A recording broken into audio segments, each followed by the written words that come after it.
എല്ലാ പ്രിയ ശ്രോതാക്കൾക്കും വീണ്ടും വരുന്നവനായ യേശു ക്രിസ്തുവിന്റെ നാമത്തിൽ എൻ്റെ സ്നേഹവന്ദനത്തെ അറിയിക്കുന്നു.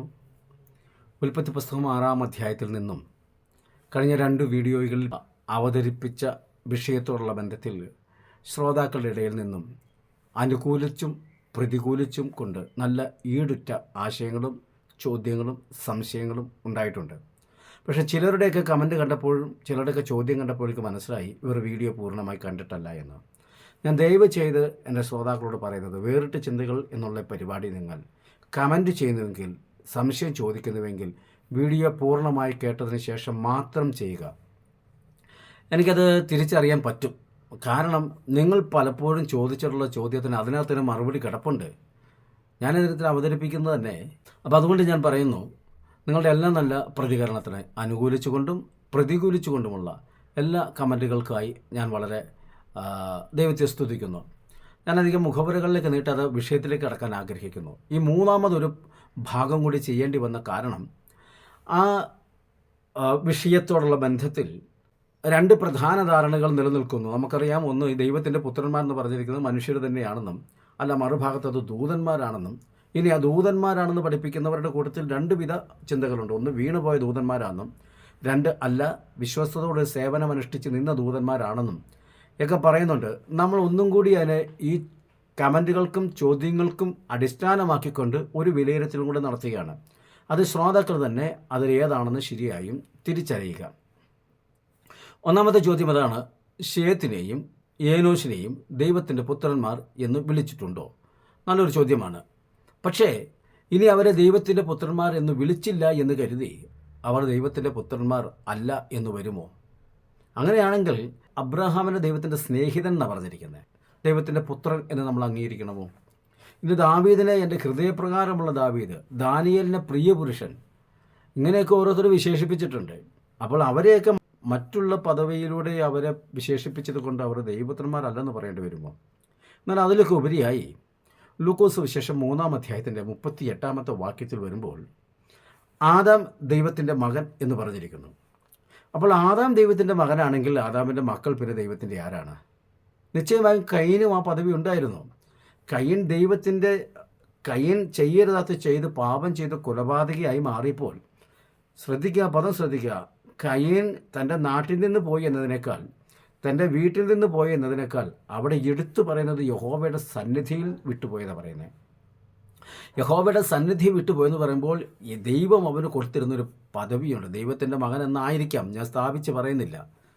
അത് നഷ്ടപ്പെട്ടു പോയി. അതുകൊണ്ട് തന്നെയാണ് യഹോവയുടെ നാമത്തിൽ ആരാധന തുടങ്ങേണ്ടതിന് ഹാബേലിന് പകരമായി ഏനോശിനെ നൽകിയത്. ഞാൻ കഴിഞ്ഞ വീഡിയോയിൽ പറഞ്ഞല്ലോ, ഹൗവയ്ക്കടുത്ത് താരാട്ടാടുവാനല്ല, ദൈവത്തിൻ്റെ മുടങ്ങിപ്പോയ പദ്ധതി തുടങ്ങാൻ വേണ്ടിയാണ് പകരം വെച്ചത്. അപ്പോൾ ആ പകരം വെച്ച വ്യക്തി, അതായത് യഹോവയുടെ നാമത്തിൽ ആരാധന തുടങ്ങിയ ശേത്തും തൻ്റെ പിതാവായ എനോഷും ദൈവത്തിൻ്റെ പുത്രന്മാരല്ല എന്ന് പറയുന്നത് ഏതർത്ഥത്തിലാണെന്ന് എനിക്കറിയില്ല. ദൈവത്തിൻ്റെ പുത്രന്മാരല്ല എങ്കിൽ അവരിലൂടെ എങ്ങനെയാണ് ദൈവം ആരാധന തുടങ്ങുന്നത്? അങ്ങനെയാണെങ്കിൽ കയീനിലൂടെയോ, അത് കയീൻ മാറട്ടെ, കയീനല്ല തെറ്റ് ചെയ്തേ, അങ്ങനെയെങ്കിൽ കയീനെ അങ്ങോട്ട് ഒഴിവാക്കാം. കാരണം കയീൻ പാപം ചെയ്തു. കയീൻ്റെ മക്കളുടെ കാര്യത്തോട് പറയുന്നുണ്ടല്ലോ, 5 തലമുറ പറയുന്നുണ്ടല്ലോ, അവരെയോ അവരിൽ നിന്ന് ജനിച്ച ഏതെങ്കിലും മക്കളിൽ നിന്നോ ഈ ആരാധന തുടങ്ങുവാൻ ഒരാളെ ദൈവത്തിന് വേർതിരിക്കാൻ പാടില്ലായിരുന്നു. പിന്നെ എന്തിന് പകരം ഒരാളെ നിർത്തി? അപ്പോൾ അതുകൊണ്ട് തന്നെ വ്യക്തമാണ്, ശേത്തും ഏനോശും ദൈവത്തിൻ്റെ മക്കൾ തന്നെയാണ്, ദൈവത്തിൻ്റെ പുത്രന്മാർ തന്നെയാണ്. ദൈവത്തിൻ്റെ പുത്രന്മാരല്ലാത്തവർക്ക് ആരാധന തുടങ്ങാനുള്ള അവകാശം ഇല്ല. രണ്ടാമത് അദ്ദേഹം ഉന്നയിച്ച ഒരു ആശയം എന്ന് പറയുന്നത്, ഈ ദൈവത്തിൻ്റെ പുത്രന്മാരെന്ന് പറയുന്നവർ മനുഷ്യപുത്രിമാരുടെ അടുക്കൽ ചെന്നിട്ട് അവർക്ക് കുട്ടികൾ ജനിക്കുമ്പോൾ അവരെക്കുറിച്ച് പറഞ്ഞിരിക്കുന്നത് മല്ലന്മാരെന്നാണ് പറഞ്ഞിരിക്കുന്നത്. ഈ മല്ലന്മാരെന്ന് പറഞ്ഞിരിക്കുന്നതിൻ്റെ പദം ഇംഗ്ലീഷിലും ഹീബ്രുവിലേക്ക് ഉപയോഗിച്ചിരിക്കുന്നതിൻ്റെ അടിസ്ഥാനത്തിൽ അവർ വ്യാഖ്യാനിച്ചു കൊണ്ടുവരുന്നത്, ഈ പുരാണങ്ങളിലൊക്കെ പറയുന്ന ഈ അസുരന്മാരൊക്കെ ഉണ്ടല്ലോ, ഗന്ധർവന്മാർ, അങ്ങനെയുള്ളവരൊക്കെ ആ ഒരു ഗണത്തിൽ പെട്ടുപോയി എന്നുള്ള രീതിയിലാണ് പറഞ്ഞു വരുന്നത്. അതും ആ ധാരണ ശരിയാണ്. കാരണം അവിടെ മല്ലന്മാരെന്ന് പറഞ്ഞിരിക്കുന്നത് കൊണ്ട് ഇവർ മനുഷ്യരല്ല, ഈ ദൂതനും മനുഷ്യരും കൂടി ഒരു ശങ്കരവർഗമാണ് എന്ന് പറഞ്ഞു വരുന്നതിൽ അടിസ്ഥാനം ഉണ്ടോ? നമുക്കൊന്ന് ചിന്തിക്കാം. അങ്ങനെ ഉണ്ടെങ്കിൽ ഈ പ്രളയത്തോടു കൂടി ഇവരെല്ലാം നശിച്ചു പോയല്ലോ. പ്രളയത്തോട് നശിച്ചു. പിന്നീട് ആരംഭിക്കുന്നത് നോഹയും നോഹയുടെ മക്കളും ശേമും ഹാമും യാഫേത്തും മാത്രമുള്ളൂ. അപ്പം അങ്ങനെയാണെങ്കിൽ അതിനുശേഷം പിന്നീട് ഈ പറയപ്പെടുന്ന മല്ലന്മാർ എന്ന് പറയുന്ന വർഗ്ഗം ഉണ്ടാകരുത്. കാരണം അത് പ്രളയത്തോടു കൂടി തീർന്നു പോയി. അത് ദൂതന്മാരും മനുഷ്യ സ്ത്രീകളുമായിട്ടുള്ള കൂടിച്ചേരലുണ്ടായ സന്തതി പരമ്പരയാണ് മല്ലന്മാരെന്ന് വിശേഷിപ്പിക്കുന്നതെങ്കിൽ ഈ അനാഖ്യമല്ലൻ എന്ന് പറയുന്നതായ മല്ലന്മാർ എവിടെ നിന്ന് വന്നു? അതും അതിൻ്റെ പിതാക്കന്മാർ ദൂതന്മാരാണോ? അല്ല. ഈ ഗോലിയാത്തിനെ എന്തോന്നാണ് വിശേഷിപ്പിച്ചിരിക്കുന്നത്? മല്ലന്മാർ. എന്നിട്ട് ഉൽപ്പത്തി പുസ്തകത്തിലേക്ക് പറയുമ്പോൾ അതെടുത്ത് നിങ്ങൾ വായിച്ചു നോക്കുക 4-ാം അധ്യായത്തിൽ. അവിടെ വായിക്കുമ്പോൾ അവർ പുരുഷന്മാർ തന്നെ എന്ന് പറയുന്നുണ്ട്. അപ്പോൾ ശ്രദ്ധിക്കുക, ദൂതന്മാരുടെ മക്കളാണെങ്കിൽ അവർ പുരുഷന്മാരാകുന്നത് എങ്ങനെ? അവരും ആ ഗണത്തിലേക്ക് വേണ്ടി പോകാൻ. ഒന്നത്. 2, അവർക്ക് വീരന്മാരെന്നൊരു ഒരു പേര് പറഞ്ഞിട്ടുണ്ട്. വീരന്മാർ. അപ്പോൾ ഇവിടെ ശ്രദ്ധിക്കേണ്ടത് മല്ലന്മാരുമുണ്ട് വീരന്മാരുമുണ്ട്.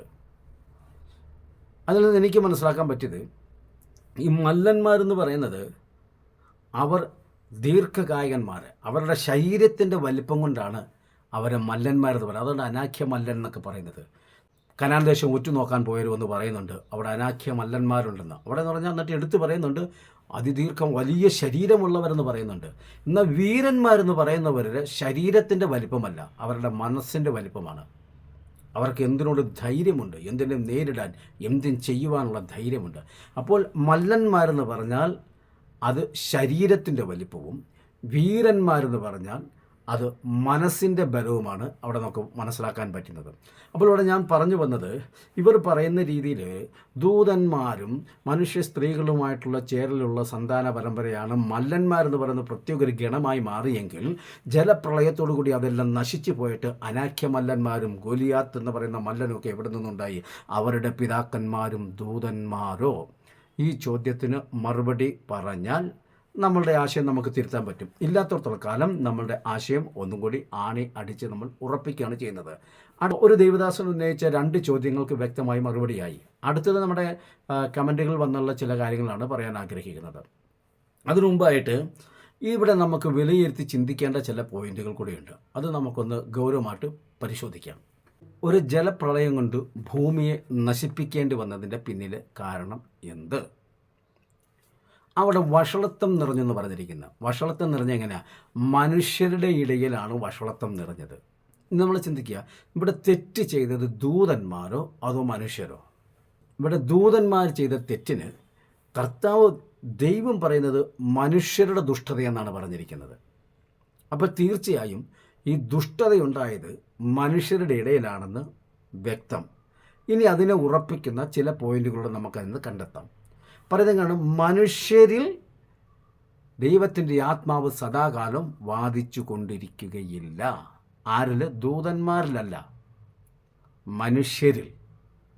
അപ്പോഴിവിടെ മനുഷ്യൻ്റെ കാര്യമാണ് പറയുന്നത്. വീണ്ടും പറയുന്നു, മനുഷ്യരുടെ നിരൂപണം വലുതെന്ന് അറിയുന്നു. അവിടെയും മനുഷ്യനെക്കുറിച്ചാണ് പറയുന്നത്, ദൂതനെക്കുറിച്ചല്ല പറയുന്നത്, മനുഷ്യനെക്കുറിച്ച് തന്നെയാണ് പറയുന്നത്.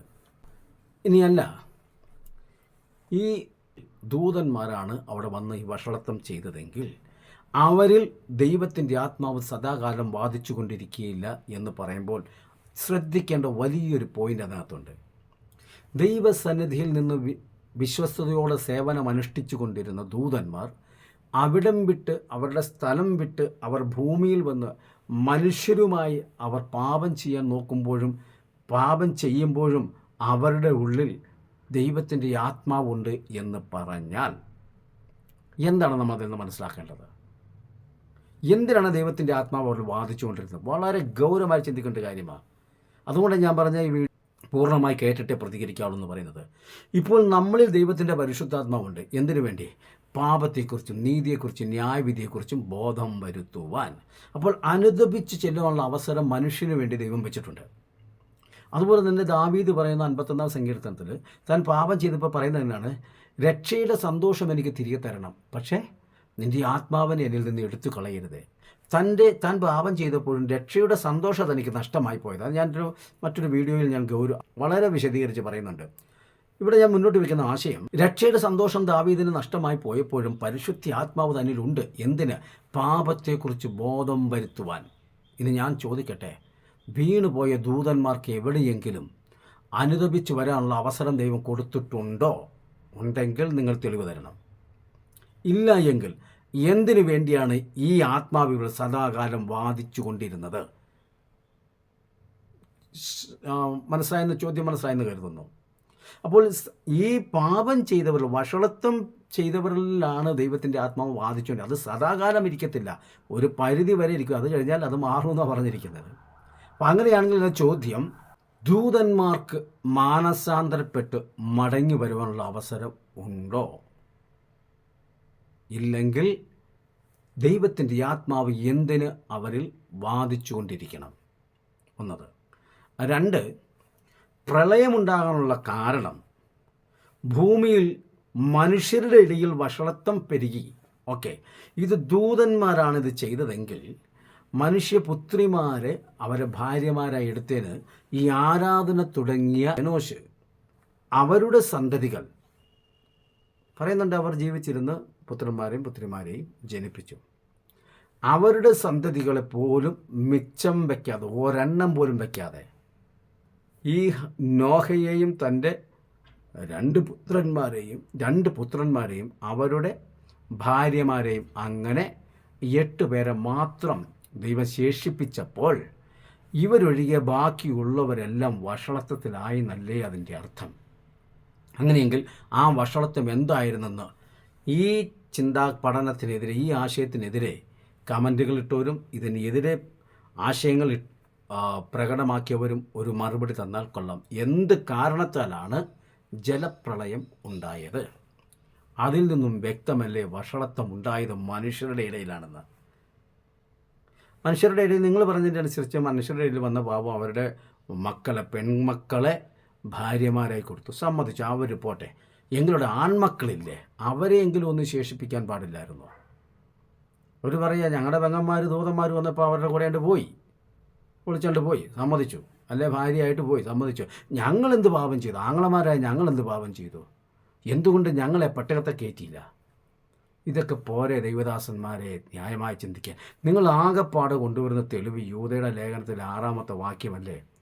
അവിടെ വളരെ വ്യക്തമായിട്ട് കാണാൻ പറ്റുമല്ലോ. അവരുടെ പാപം എന്ന് പറഞ്ഞാൽ, ദൂതന്മാരുടെ പാപം എന്ന് പറഞ്ഞാൽ അവർ തങ്ങളുടെ വാഴ്ചയെ കാത്തില്ല, അതാണ് അവരുടെ പാപം. എന്നാൽ എബ്രായർക്ക് എഴുതിയ ലേഖനത്തിൻ്റെ 1-ാം അധ്യായത്തിൻ്റെ 5-ാം വചനത്തിൽ നിന്നൊരു വാക്യം പറഞ്ഞപ്പോൾ ഒരാളൊരു കമൻ്റ് ഇട്ടു. അത് യേശുക്രിസ്തുവിനെക്കുറിച്ച് ഉദ്ദേശിക്കുന്ന ഒരു കാര്യം, അതായത് നീ എൻ്റെ പുത്രൻ ഇന്ന് ഞാൻ ജനിപ്പിച്ചിരിക്കുന്നു എന്നുള്ള ആ നിലയിൽ എന്നുള്ളതാണ് ഒരു കമൻ്റ് അതിനകത്ത് വന്നിരിക്കുന്നത്. എന്നാൽ നമ്മൾ ആ വാക്യം ശ്രദ്ധിച്ചു വായിച്ചാൽ നമുക്കതൊരു കാര്യം മനസ്സിലാക്കും. ഞാനൊന്ന് വായിച്ച് കേൾപ്പിക്കാം. 5-ാമത്തെ വാക്യമാണ്, നീ എൻ്റെ പുത്രൻ, ഞാൻ ഇന്നു നിന്നെ ജനിപ്പിച്ചിരിക്കുന്നു എന്നും. ഒരു കാര്യം ഇവിടെ പറഞ്ഞിട്ട് എന്നും. അടുത്ത 2-ാമത്തെ കാര്യം പറയുക, ഞാൻ അവന് പിതാവും അവൻ എനിക്ക് പുത്രനും ആയിരിക്കും എന്ന് ദൂതന്മാരിൽ ആരോടെങ്കിലും വല്ലപ്പോഴും അരുളി ചെയ്തിട്ടുണ്ടോ? ഇതിൽ 2 കാര്യമാണ് പറയുന്നത്. നീ എൻ്റെ പുത്രൻ, ഇന്ന് ഞാൻ നിന്നെ ജനിപ്പിച്ചിരിക്കുന്നു എന്നും, അതൊരു കാര്യം. 2-ാമത്തെ കാര്യം, ഞാൻ അവൻ്റെ പിതാവും അവൻ എനിക്ക് പുത്രനായിരിക്കുമെന്ന് ദൂതന്മാരോട് ആരോടെങ്കിലും കൽപ്പിച്ചിട്ടുണ്ടോ? എന്തിനാണ് ദൂതന്മാരെന്ന് എടുത്തു പറയാൻ കാരണം എന്തുവാ? അതിൽ തന്നെ മനസ്സിലാവുമല്ലോ. വേണമെങ്കിൽ ഭൂമിയിൽ ആരോടെങ്കിലും എന്ന് വേണം പറയാമല്ലോ. ദൂതന്മാരെന്ന് പറയാൻ കാരണം എന്താ? ദൂതന്മാരൊരിക്കലും ഇവിടെ ദൈവത്തിൻ്റെ പുത്രൻ എന്ന് പറഞ്ഞിട്ടില്ല. എന്നാൽ ഇയ്യോബിൻ്റെ പുസ്തകത്തിൽ പറയുന്നുണ്ട്, ഭൂമിക്ക് അടിസ്ഥാനമിടുമ്പോൾ പ്രഭാത നക്ഷത്രങ്ങളും മനുഷ്യപുത്രന്മാരും എന്നവിടെ പറയുന്നുണ്ട്. നമ്മൾ മനസ്സിലാക്കേണ്ട കാര്യം, പ്രഭാത നക്ഷത്രം എന്ന് പറയുമ്പോൾ ലൂസിഫർ വഹിച്ചിരുന്ന സ്ഥാനം അത് ദൂതൻ്റെ സ്ഥാനമാണ്. അരുണോദയപുത്രനായ ശുക്ര എന്ന് വിളിച്ചിട്ടുണ്ടല്ലോ, അത് പ്രഭാത നക്ഷത്രം തന്നെയാണ് അതിൻ്റെ അർത്ഥം. അത് ദൂതനെ വിളിച്ച് വിളിക്കുക. അപ്പോൾ അവിടെ പിന്നെ 2ാമത് പറഞ്ഞ പ്രഭാത നക്ഷത്രങ്ങളും എന്ന് പറഞ്ഞാൽ ദൂതന്മാരും, 2ാമത്തെ പ്രയോഗമാണ് ദൈവത്തിൻ്റെ പുത്രന്മാരും. ഇവിടെ നമുക്ക് മനസ്സിലാക്കേണ്ടത്, ഈ ഒരൊറ്റ വാക്യം വെച്ചുകൊണ്ട് മാത്രം നമ്മളതിനെ പിടിക്കാൻ പോയാൽ വേറെ പല ചോദ്യങ്ങൾക്കും മറുപടി കൊടുക്കേണ്ടി വരും. എന്നാൽ നാം മനസ്സിലാക്കേണ്ട, അവിടെ കെരൂബുകളുണ്ട്, ദൂതന്മാരുണ്ട്, സറാഫുകളുണ്ട്, അങ്ങനെ സ്വർഗീയമായിരിക്കുന്ന ജീവികൾ പലതുമുണ്ട്. അവിടെ ഏതിലാണ് ദൈവം ഈ ഒരു പദവി കൊടുത്തവിടെ പറഞ്ഞിരിക്കുന്നതെന്ന് നമുക്ക് മനസ്സിലാക്കാൻ പറ്റത്തില്ല. ദൂതന്മാരെ ഒഴിവാക്കിയിട്ട്, ദൂതന്മാരെ പ്രഭാത നക്ഷത്രങ്ങൾ എന്ന് പറഞ്ഞിട്ട് ഒഴിവാക്കി വിട്ടു. ഇനി ബാക്കിയുള്ള ഗണത്തിൽ ആരെയും ഉദ്ദേശിച്ച് പറഞ്ഞിരിക്കുന്നത് അതാരാണെന്ന് അവിടെ വിശേഷിപ്പിച്ചിട്ടില്ല. അത് വിശേഷിപ്പിക്കാത്തടത്തോളം കാലം ദൈവത്തിൻ്റെ രഹസ്യത്തിൽപ്പെട്ട കാര്യമാണ്. നമ്മൾ ആ മനുഷ്യപുത്രൻ അവിടെ പറയുന്ന ദൈവപുത്രൻ ആരാണ് നമ്മൾ അറിയണമെന്നുണ്ടായിരുന്നെങ്കിൽ ഏതെങ്കിലും സൂചനാ വചനം നമുക്ക് വചനത്തിൽ തരുമായിരുന്നു. ഞാൻ വീണ്ടും എടുത്തു പറയുന്നു, യോബിൻ്റെ പുസ്തകത്തിൽ പറഞ്ഞിരിക്കുന്ന ആ പ്രഭാത നക്ഷത്രമെന്ന് വിശേഷിപ്പിച്ചിരുന്ന ദൂതന്മാരാണെന്നുള്ള സംശയം ഇല്ല. ആ ആശയവും വളരെ വ്യക്തമായെന്ന് മനസ്സിലാക്കുന്നു. അപ്പോൾ ഇതിലെ കമൻറ്റുകളൊക്കെ മായ്ച്ചു കളയുന്നുണ്ടെന്നും ഒക്കെ ഒരു പരാതി അതിനകത്ത് വന്നിട്ടുണ്ട്. യഥാർത്ഥത്തിൽ എൻ്റെ ഭാഗത്ത് അങ്ങനെ സംഭവിച്ചിട്ടില്ല. ഒരു പക്ഷേങ്കിൽ അനേക കമൻറ്റുകൾ വരുന്നത് കൊണ്ട് നിങ്ങളുടെ നോട്ടത്തിൽ ആ കമൻറ്റ് കാണാതെ പോകുന്നതായിരിക്കും. കാരണം ഓരോന്നിന് റിപ്ലൈ നിങ്ങോട്ട് വരുമ്പോൾ അത് മാത്രം വരുമ്പോൾ മറ്റു ഭാഗത്ത് എവിടെയെങ്കിലും കാണും. ഞാനായിട്ട് ആരുടെയും കമൻറ്റുകളോ ആൻസറുകളോ ഞാൻ മായ്ച്ചു കളഞ്ഞിട്ടില്ല. അതുകൊണ്ട് അതിനകത്ത് തന്നെ കാണും. സംഭവിക്കാൻ സാധ്യത ഇതാണ്, ഒരു കമൻറ്റ് വരുമ്പോൾ അതിൻ്റെ റിപ്ലൈയിൽ കയറി അടിച്ചു കഴിഞ്ഞാൽ പിന്നെ അത് തുറന്നുകൊണ്ട് പോരും അതിനോടുള്ള ബന്ധത്തിൽ. അപ്പോൾ അതിനു മുൻപ് ഏതെങ്കിലും ഒരു ഭാഗത്തായിരിക്കാം നിങ്ങളുടെ കമൻറ്റ് കിടക്കുന്നത്, മായ്ച്ചിട്ടില്ല. അപ്പോൾ ഇതിനകത്ത് ഞാനിപ്പോൾ ഉന്നയിച്ചിരിക്കുന്ന വിഷയം അത് മനുഷ്യരാണ് എന്നുള്ളതിൻ്റെ വ്യക്തമായ തെളിവുകളും അല്ലായെങ്കിൽ ഞാൻ ചോദിച്ചിരിക്കുന്ന ചോദ്യങ്ങൾക്ക് മറുപടി തരേണ്ടി ഇരിക്കുന്നു. അപ്പോൾ ഞാൻ വിചാരിക്കുന്നു ഈ മൂന്നാമത്തെ ഈ പാർട്ടോടുകൂടി ഈ വിഷയം അവിടെ തീരുന്നു. നമുക്കിനി അടുത്ത ഒരു പുതിയ ചിന്ത വരുന്നു. കയ്യൻ്റെ വഴിപാടിൽ ദൈവം പ്രസാദിച്ചില്ല, ഹാബേലിൻ്റെ വഴിപാടിൽ പ്രസാദിച്ചു. എന്താണ് അതിൻ്റെ കാരണം? നമുക്കതിനെ കാത്തിരിക്കാം. ദൈവം നമ്മളെ അവരെയും അനുഗ്രഹിക്കുമാറാകട്ടെ.